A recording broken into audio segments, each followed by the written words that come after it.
Le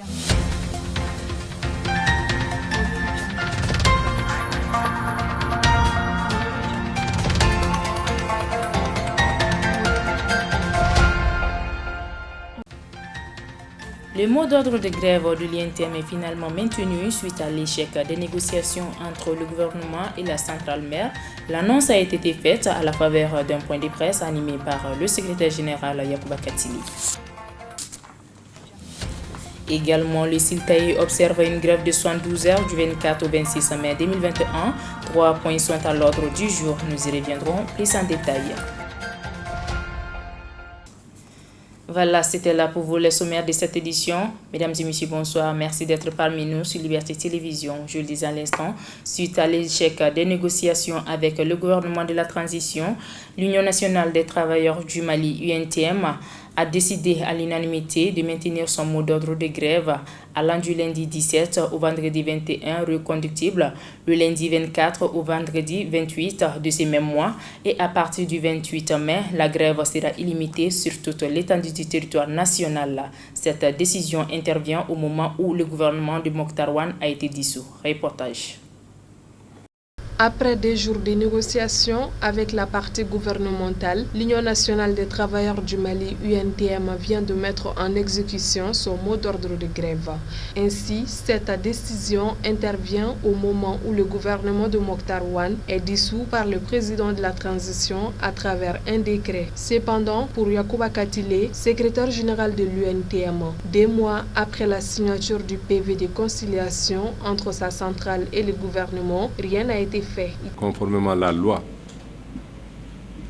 qui autorise la mise en place de la commission de conciliation, cette loi dit si le préavis est déposé en français clair, on a 15 jours, on a l'obligation de respecter 15 jours du dépôt du préavis au déclenchement également de la grève.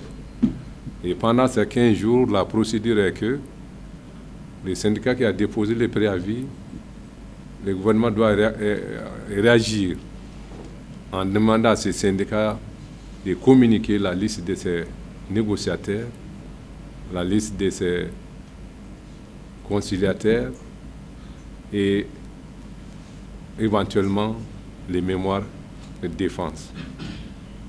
Lesquelles mémoires de défense va rentrer un peu en détail, dans les détails par rapport au préavis, point par point, point par point.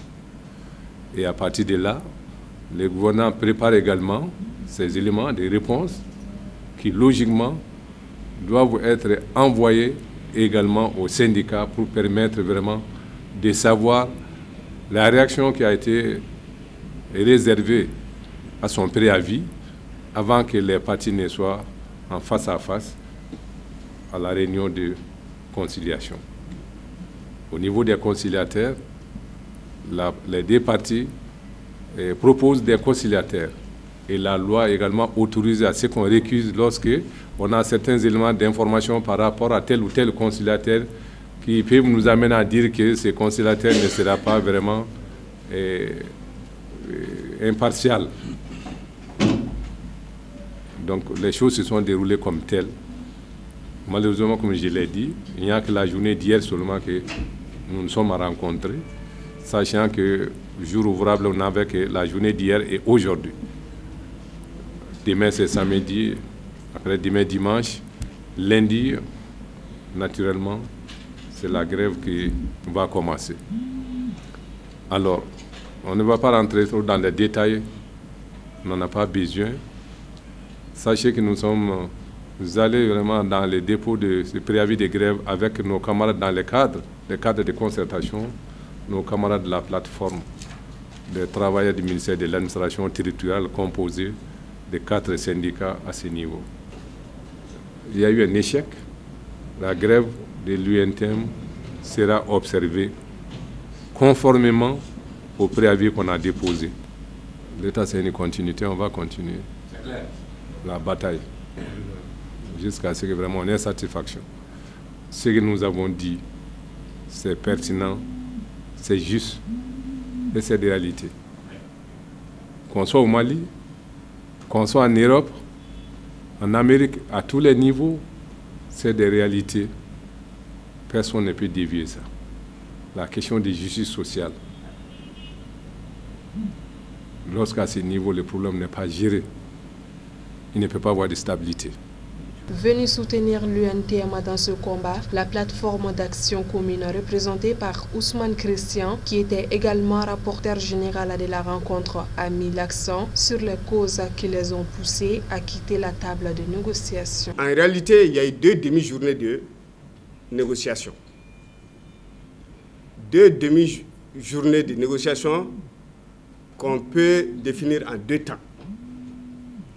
Un premier temps au cours duquel nous avons observé un gouvernement méprisant, minimisant et menaçant. Méprisant parce que le gouvernement se demandait même, sauf respect, pourquoi l'UNTM a eu le culot de déposer un préavis de grève.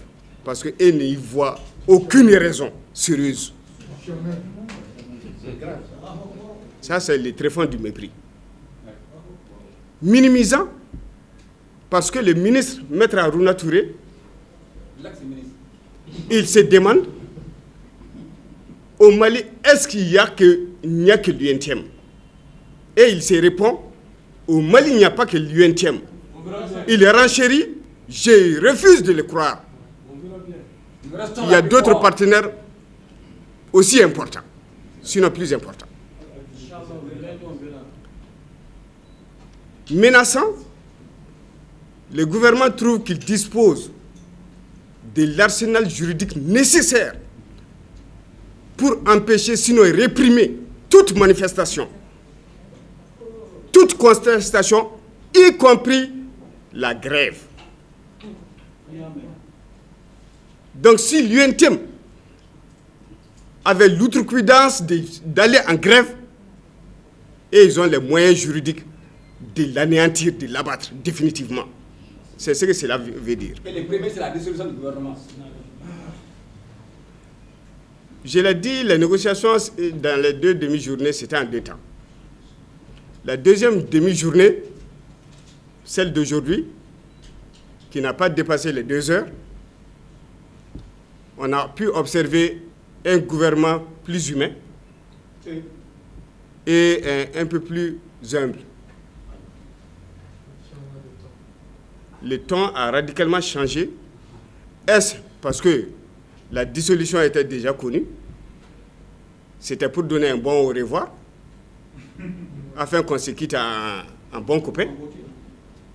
Ou est-ce la taille des arguments? De toute façon, nous pensons qu'il y avait les deux. Le gouvernement aujourd'hui était humble, en ce sens que,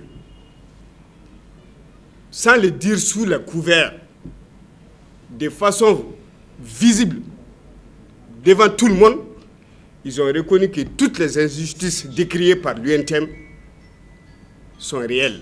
Rappelons que ce préavis pour la grève de l'UNTM fait suite à la non-application de certains points d'accord signés entre le gouvernement, le CNPM et l'UNTM le 5 février 2021. Et une autre grève, cette fois-ci, celle du syndicat libre des travailleurs des affaires étrangères, SILTAE, qui a décidé d'observer une grève de 72 heures suite à la non-satisfaction de ces doléances qui ont fait l'objet du procès verbal de conciliation du 10 décembre 2020. Cette grève sera effective à partir du lundi 24 au mercredi 26 mai 2021. Par ailleurs, le bureau central du SILTAE exige sans délai la relecture du décret numéro 05-464 ainsi que l'effectivité du mouvement diplomatique. Le SILTAE, syndicat libre des travailleurs des affaires étrangères, a décidé de déposer un préavis de grève de 72 heures. Et cela est tributaire en tout cas d'une situation. Notre syndicat a signé avec le gouvernement de la République du Mali un procès verbal de conciliation le 10 décembre 2020, assorti de 4 points d'accord. Le premier point d'accord, à savoir la relecture de la loi sur les indices spéciaux, accordée au personnel exerçant dans les missions diplomatiques et consulaires. La relecture du décret 2005 qui concerne la valeur indiciaire. Également, ce décret concerne également nos collègues qui exercent dans les missions diplomatiques et post-consulaires. Et puis la relecture du décret 96-44 qui concerne les avantages également accordés au personnel exerçant dans les missions diplomatiques et post-consulaires. Il y a également un quatrième point, en tout cas qui ne figure pas dans les préavis, mais qui est une question d'actualité, qui également a un impact sur la gestion de la carrière des travailleurs des affaires étrangères, à savoir la nomination dans les missions diplomatiques et post-consulaires. Voilà en effet les 4 points qui résument en tout cas le préavis que nous avons eu à déposer. Parce que figurez-vous que du 10 décembre à nos jours, 10 décembre 2020 à nos jours, aucun point contenu dans notre préavis et puis assorti également du procès verbal n'a eu satisfaction. Il y a un seul texte qui avait été mis dans les circuits qui concerne le décret sur la valeur indiciaire. Ce décret, en tout cas, a le mérite, en tout cas, d'améliorer un peu le traitement de nos collègues qui servent dans les missions diplomatiques, mais aussi nos collègues qui servent dans la zone dite des zones CFA. Le décret est avancé, mais arrivé à un stade final, le décret est bloqué. Le décret est à un stade d'adoption, mais jusqu'à présent, par manque de volonté, ce décret ne voit pas encore le jour. Donc nous ne pouvons pas comprendre qu'après 6 mois, après la signature d'un procès verbal de conciliation, qu'aucun point n'ait eu satisfaction. Voilà les raisons qui ont fait que nous avons déposé ce 29 avril 2021 un préavis de grève afin que le gouvernement s'explique et nous donne les raisons également qui ont motivé ces retards. Nous n'allons pas nous asseoir et les bras croisés, nous n'allons pas lésigner sur les moyens, nous allons mettre en tout cas tout ce qui est à notre possibilité pour revendiquer, réclamer ce qu'on nous doit. C'est un gouvernement qui s'est engagé, nous avons patienté, nous n'avons jamais demandé tout et tout de suite, mais le peu que nous demandons, qu'on ne nous le refuse pas, sinon nous allons considérer comme un mépris, et un mépris, nous saurons également comment le répondre. Je vous rappelle qu'en août 2020, lorsque nous avions un préavis, ça a trouvé que le coup d'État a eu lieu. Notre syndicat a été à Kati pour rencontrer la junte. Nous avons levé notre mot d'ordre de grève parce que nous avions souci également de ce Mali. Mais il se trouve que le Siltaé est victime de sa patience. Nous acceptons de patienter, mais le gouvernement ne vient jamais vers nous pour nous dire en cours de processus, voilà, on a tel ou tel problème. C'est des gouvernements qui n'attendent qu'un préavis pour essayer de réagir. On n'a jamais eu, en tout cas, d'autorité d'action, mais toujours des réactions. Voilà, c'est ce qui fait que le malaise est là. Bon, personne parle tout le monde parle de transition. Transition, nous sommes aussi des Maliens. Nous connaissons les réalités de ce pays. Chacun est en train de vivre normalement. Mais si les syndicats revendiquent seulement, on parle de transition. On n'a jamais dit à quelqu'un, en tout cas, d'essayer de faire un effort pour le Mali, parce que nous sommes en transition. Mais c'est quand seulement que les syndicats se lèvent qu'on nous parle de transition. Alors que tout le monde sait le problème dans lequel notre pays se trouve. Le front social y est beaucoup pour quelque chose. Donc, par anticipation, les autorités actuelles ne devaient pas reléguer le front social au second plan.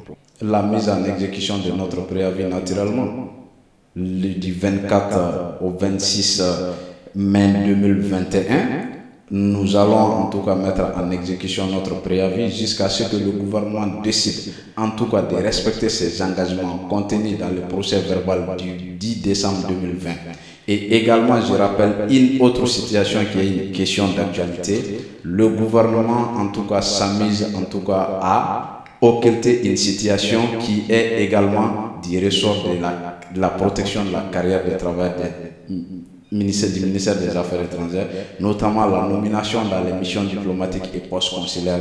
Jusqu'à présent, c'est une première même au ministère des Affaires étrangères que des nominations. En 2020, il n'y a pas eu de nomination au ministère des Affaires étrangères. Nous n'en avons pas fait un motif de grève. parce que tout le monde était conscient de la situation. Mais de là également à s'amuser avec la carrière des gens, nous n'allons pas accepter. On peut dire ce qu'on veut. Oui, les nominations, je vous rappelle que le ministère des Affaires étrangères, c'est le département central et le service extérieur. Ça fait partie de la gestion normale de la carrière des travailleurs. Ce n'est pas une faveur, c'est les textes qui le disent. Ainsi prend donc fait ce journal d'information. Merci de l'avoir suivi et bonne suite de programmes sur la Liberté Télévision.